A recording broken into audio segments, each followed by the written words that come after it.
Salam alaikum, bonjour chers étudiants, bonjour chers amis. Toujours dans la suite de notre étude du langage Python. Aujourd'hui, on va voir un peu la grille d'alignement des différents objets Python. D'accord? Donc, ce qu'on voyait par exemple sur cette image, une application Python, surtout si on utilise la bibliothèque tkinter. Alors, les différents éléments peuvent être disposés de la manière suivante. C'est comme s'il s'agit d'une boussole, une carte. Ok, donc premièrement, il y a une grille. D'accord? On voyait la première ligne, il y a NW, N, NE. D'accord? Cette ligne-là, c'est la ligne numéro 0. D'accord? C'est dans l'informatique, donc la première valeur, c'est toujours la valeur 0. Et cette ligne-là est composée de 3 colonnes. Okay? Ça veut dire si je veux, par exemple, la position N, alors c'est 0, 1. Donc, NW, c'est 0, 0. Donc, la ligne, c'est 0. Et la première colonne aussi, 0. Okay? Alors, vous voyez que chaque grille Python est composée de 9 cellules. Okay? Par exemple, la cellule centre, ses coordonnées, c'est 1, donc ça c'est 0, 1, donc 1, 1, ok. Par exemple, la cellule où il y a le E, l'est, c'est le 1, 2, d'accord. Donc ça c'est par rapport au positionnement. On peut aussi faire le positionnement en utilisant des indicateurs de direction, par exemple le nord, le sud, l'ouest et l'est, ok. Le nord-est, le nord-ouest, le sud-ouest, le sud-est. Donc, ça, on va essayer de le voir. Par exemple, à travers un exemple. Par exemple, ici.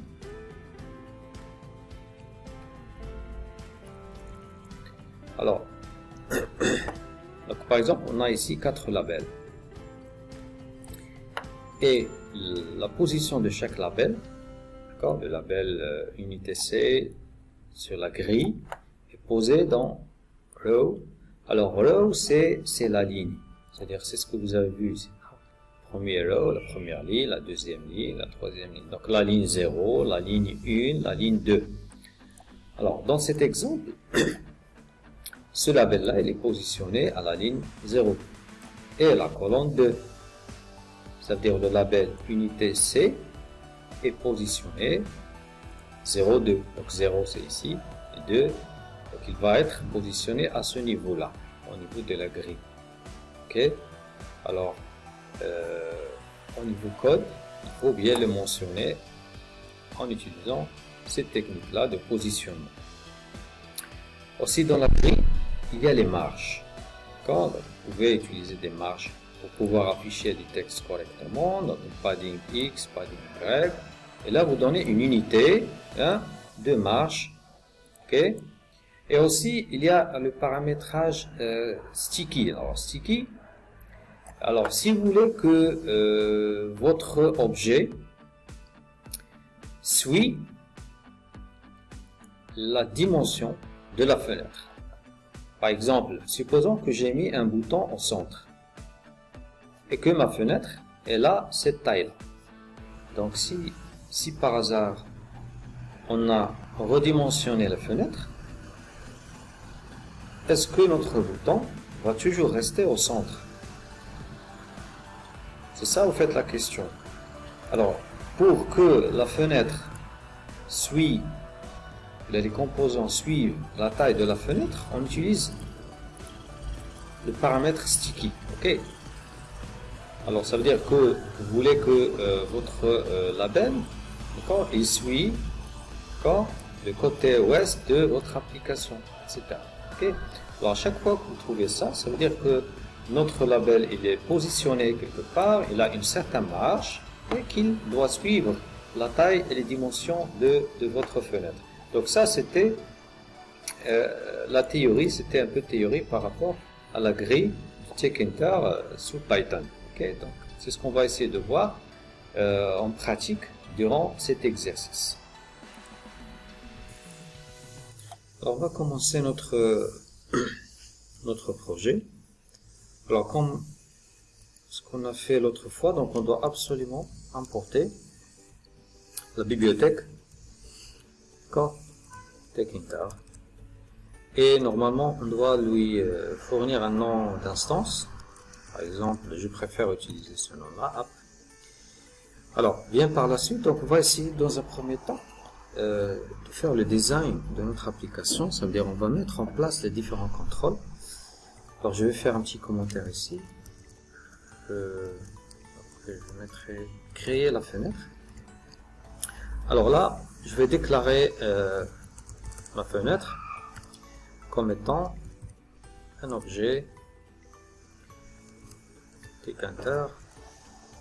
On va utiliser le constructeur TechInter. On va donner un titre à notre fenêtre, donc à travers l'utilisation de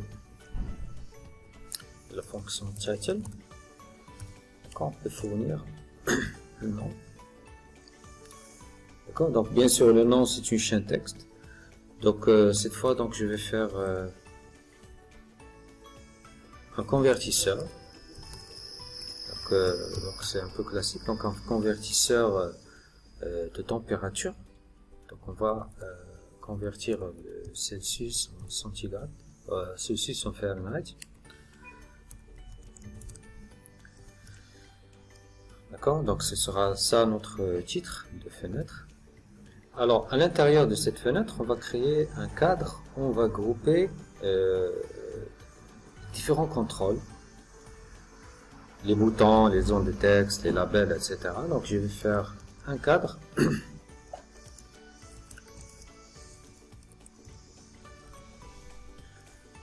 Donc je vais nommer tout simplement cadre. Alors ce cadre là, il va normalement avoir comme élément, il va appartenir à notre application, et il va utiliser une fonction qui s'appelle frame. Bon, frame c'est cadre tout simplement, et normalement il doit appartenir à la fenêtre qu'on a déjà déclarée. Ok. Alors une chose qui est peut-être optionnelle pour le moment, mais on peut la mettre en place. Ça veut dire, est-ce qu'on souhaite que le cadre ait la même taille que la fenêtre? Est-ce qu'on souhaite que le cadre soit centré par rapport à la fenêtre? D'accord. Donc on peut ajouter ça au fur et à mesure qu'on développe notre application. Donc la première chose qu'on va faire, c'est on veut que, donc je vais écrire ici, on veut que cadre suit la taille de notre fenêtre. Par exemple, donc si je fais agrandir la fenêtre, donc automatiquement je veux que les différents objets, le cadre qui contient les objets, il suit normalement la taille de la fenêtre. Donc ça c'est un. Alors pour arriver à ça, donc on peut utiliser bien sûr le nom qu'on a fait. Donc il y a la méthode pack. Alors la méthode pack, elle contient un certain nombre de paramètres, comme le paramètre fill. D'accord. Donc ça veut dire le cadre normalement en rapport avec l'application, donc il doit normalement suivre les dimensions de notre fenêtre. Donc lorsqu'on met bold, ça veut dire la hauteur et la largeur, ça veut dire il doit suivre les deux. Et aussi donc on doit activer le paramètre expansion. D'accord. Donc on veut que le cadre s'élargisse, qu'il s'agrandisse. Alors ce paramètre là, c'est un paramètre booléen. Donc on peut le garder à true ou à false. Donc pour cette fois, donc on va le mettre à true. C'est-à-dire je veux que le cadre, la propriété expansion soit activée au niveau de notre cadre. Donc aussi il y a le paramètre si on souhaite que les contrôles, d'accord, on veut que les contrôles soit toujours centré. Ça veut dire le centre du cadre soit égal au centre de la fenêtre. Donc rappelez-vous, ça c'est le cadre, ce que vous voyez là en noir, le cadre, et bien sûr et la fenêtre, d'accord. Je veux que le centre du cadre soit égal au centre de la fenêtre. Donc dans ce cas-là, on doit normalement, par exemple, je tape un petit commentaire pour que ce soit plus clair, on veut que le centre du cadre soit, suit le centre de la fenêtre, par exemple. Alors dans ce cas-là, on doit agir sur les deux éléments, ça veut dire les colonnes et les lignes. Ça veut dire cadre, les colonnes du cadre, colonne, configure, ça veut dire la configuration des colonnes, colonne configure. Donc on met 1, c'est comme un point d'ancrage, et on fait weight égal à 1. C'est-à-dire là, c'est un point d'accès, c'est le point où notre cadre il va commencer normalement à suivre la fenêtre à partir de 4 points. Et donc on fait la même chose concernant la ligne. D'accord? Ça, je vais le tester une fois que j'aurai exécuté. Alors c'est presque la même instruction, mais cette fois avec row, ça veut dire la ligne. Donc, on a figé, on a fait un point d'ancrage pour la ligne et pour la colonne et un point d'ancrage pour la ligne. Alors maintenant, bien sûr, on n'a pas encore, donc si je fais enregistrer, exécuter, d'accord, on n'aura pas l'exécution définitive de notre fenêtre, mais tout de même, donc je peux faire ici par exemple convert température, d'accord, préalable. Donc je vais faire un test d'exécution pour voir s'il n'y a pas de bug. D'accord, alors là j'ai au niveau boat, oui exactement, donc boat normalement ça s'écrit en majuscule. Je vais corriger ça, boat. Donc, il manque un N. D'accord, je refais l'exécution.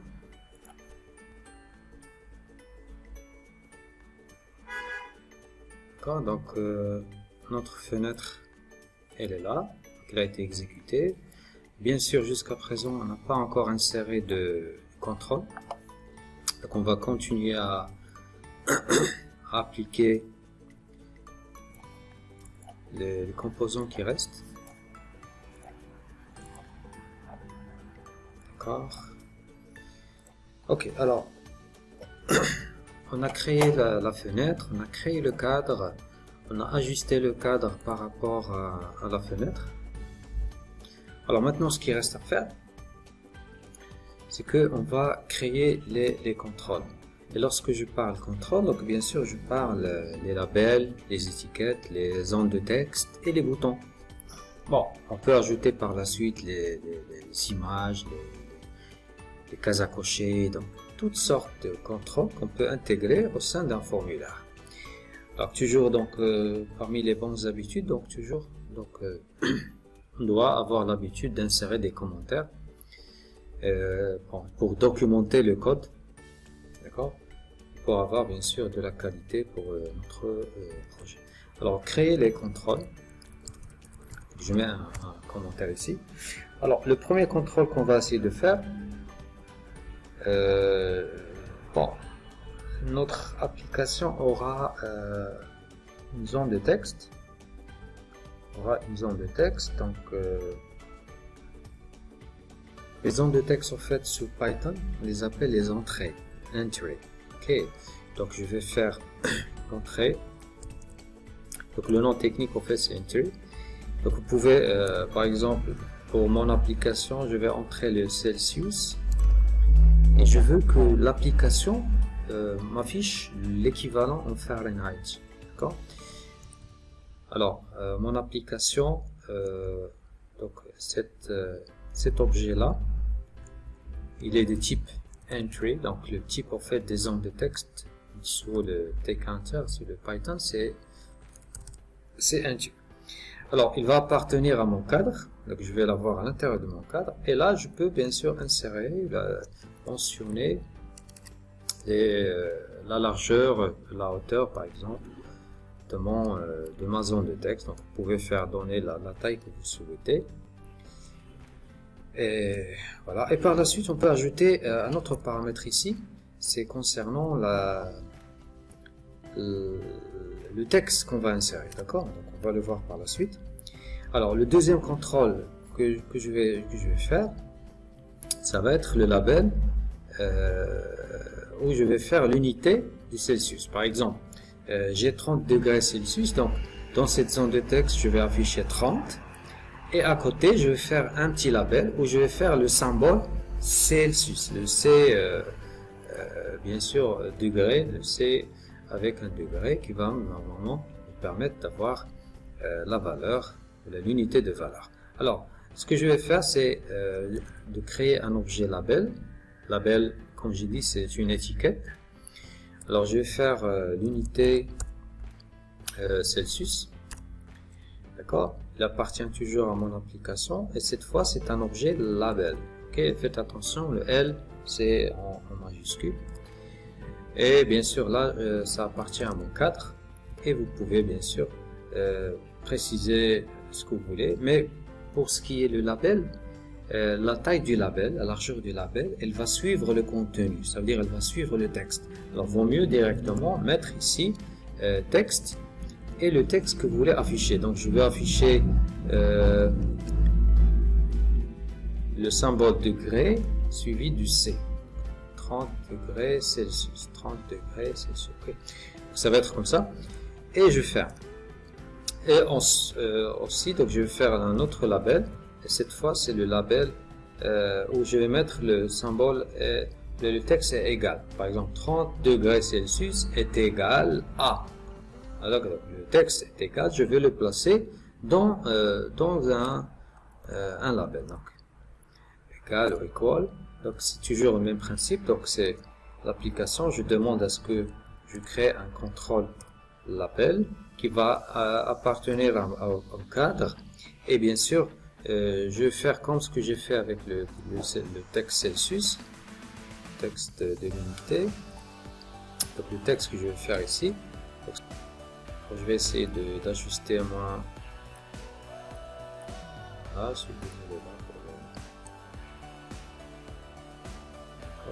je vais remonter un peu l'affichage comme ça, vous verrez mieux.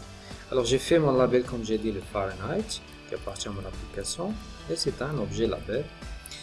Alors le dernier label que je vais faire, en fait c'est un label comme ce qu'on a fait avec le Celsius. Donc je vais faire un label pour mentionner, donc là c'est la zone de texte avec le Celsius, là c'est le label avec le Fahrenheit. Alors je vais mentionner l'unité F, l'unité Fahrenheit. Très bien, donc c'est app.label et là donc ça appartient à mon cadre et le texte qui va être affiché à l'intérieur c'est le degré F, ok, bien sûr entre guillemets, entre parenthèses. D'accord, donc à la fin on a une zone de texte, 4 labels. Alors il me reste maintenant le bouton. Alors le bouton qu'on va faire, c'est un bouton, je vais le nommer un bouton convertisseur, ce que vous voulez. Alors le nom, vous avez le choix. Les noms que j'ai fait ici, vous avez le libre choix de donner le nom que vous voulez. Par contre, le nom des contrôles, on doit respecter le nom tel qu'il était écrit et le nom bien sûr de mon application. Alors bouton convert, c'est toujours application, donc le type c'est bouton, vous devez écrire bouton attention en anglais, button, et bien sûr ça appartient à mon cadre. D'accord, il y aura un texte sur le bouton, vous pouvez faire convertir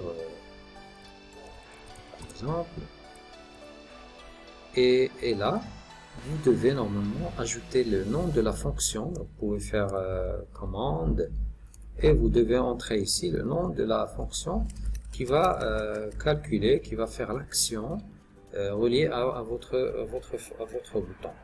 Alors, je vais faire un test, question de voir est-ce que tout marche bien. Donc, un test d'exécution. Alors, comme vous voyez, c'est surprenant. Donc, les contrôles, on ne peut pas les voir. C'est vrai parce que on a juste déclaré les objets, on les a déclarés au niveau de la mémoire, comme s'il s'agissait de simples variables. Alors, on n'a pas encore positionné les boutons, on n'a pas indiqué où est-ce qu'ils vont être posés. Rappelez-vous, tout à l'heure, on a parlé de ça. On a parlé qu'il y a des dispositions, il y a une grille. Alors, c'est ce qu'on va faire maintenant. Donc, on va travailler un peu sur la grille du TickEnter, d'accord, afin d'agencer nos contrôles. Alors, ça, c'est la partie design qui nous reste à faire. Donc, on va essayer maintenant de positionner les contrôles. On va essayer de les positionner. D'accord? Ok, alors le premier élément, c'est la zone de texte. Ok? D'accord? C'est l'entrée Celsius qu'on a fait ici. Donc, comment on va la positionner? D'accord. Alors, on va appeler la méthode grid. Grid, ça veut dire la grille. On va essayer de la positionner sur les grilles. Alors, on a dit sur la grille, il y a des lignes. Ligne, c'est row. D'accord. Où est-ce qu'on va positionner la zone de texte? Alors, sur la ligne 0. D'accord. Dans la colonne 1. Ça veut dire je veux que la zone de texte soit au centre, en haut, au centre. Ok. Alors vous pouvez indiquer des marches, la marge horizontale, d'accord, à 5 pixels par exemple, et la marge verticale. Pardon, j'ai bien un Y de plus, pas de X. Pas d'Y. Donc le X c'est l'horizontal, l'Y c'est la verticale. D'accord. Vous pouvez, pour ne pas le faire coller avec les autres éléments. Ok. Donc nous allons faire un test avec ça. Donc ça, je recommande à ce que vous testez partie par partie. Voilà. Donc je vois que la zone de texte est bel et bien au milieu. Donc je peux saisir des informations. Ok. Et vous voyez que même si je redimensionne, elle est toujours au centre. Elle est toujours au milieu, dans la cellule, dans la colonne numéro 1. La colonne numéro 0, elle est là. La colonne numéro 2, elle est là. D'accord? Bien. Alors, je continue avec les autres contrôles. Je continue à positionner les autres. Donc, il nous reste les labels, les 4 labels que j'ai ici et le bouton. Donc, vous avez le libre choix de positionner vos éléments comme vous voulez. Alors, le label unité que j'ai ici, donc je vais le positionner.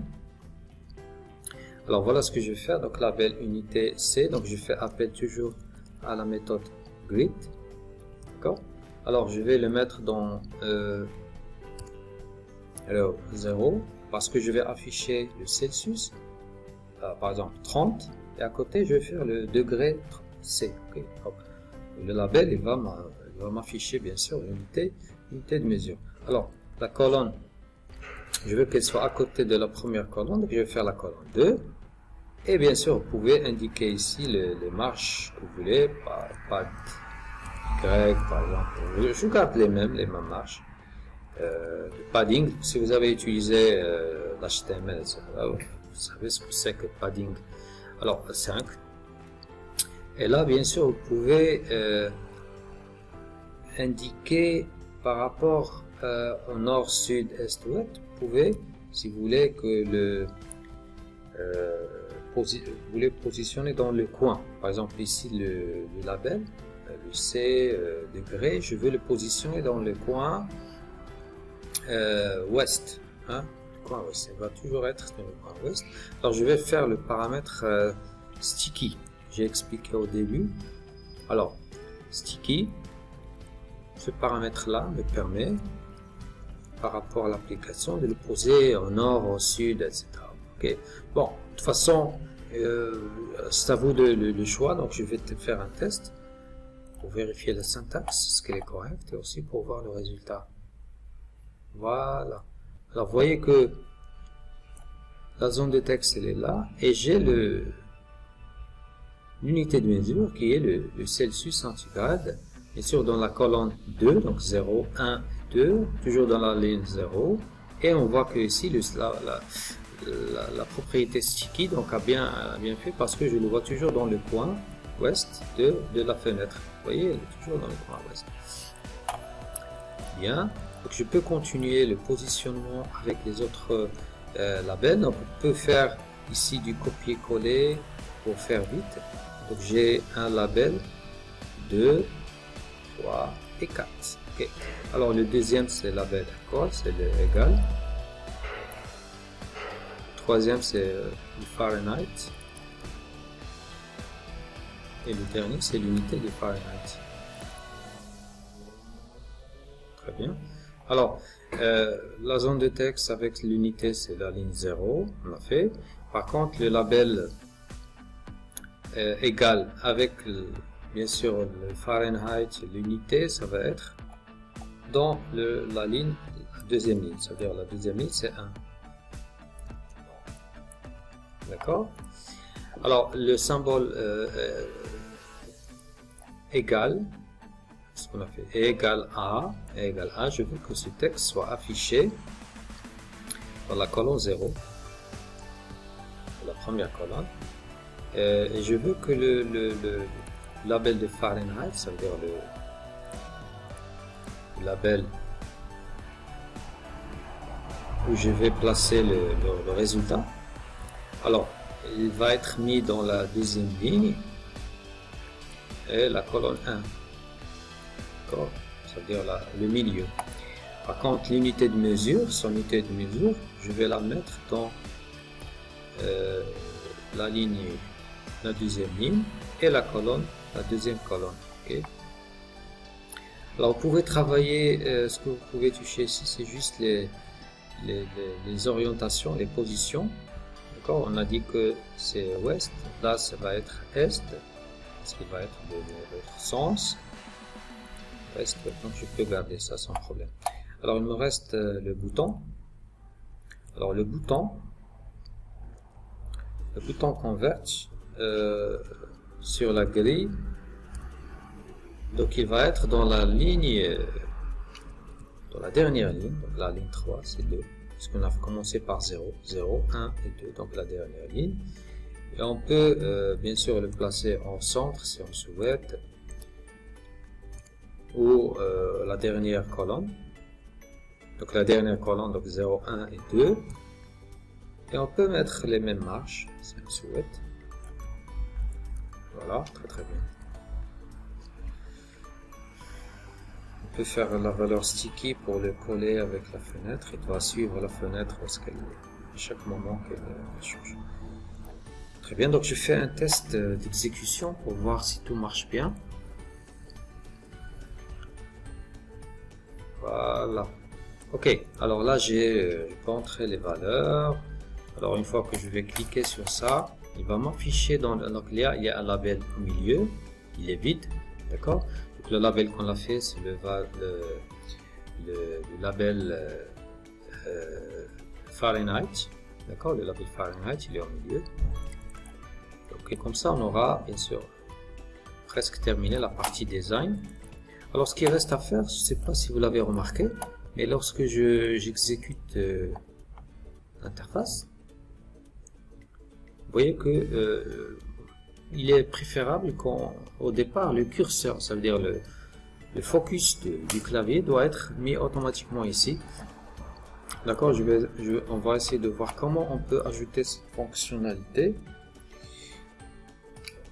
Alors je mettrai ici un petit commentaire, mettre le curseur dans la zone de texte par exemple.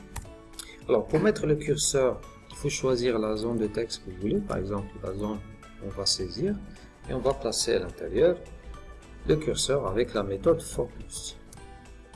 Ok, on fait comme ça. OK?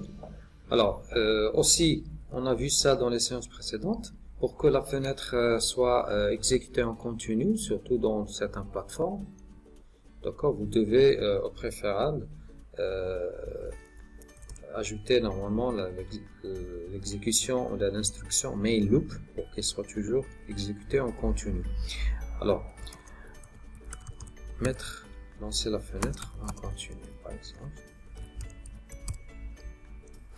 Alors, je vais faire le nom de ma fenêtre. Donc, le nom de ma fenêtre, ça s'appelle fenêtre, tout court, donc fenêtre.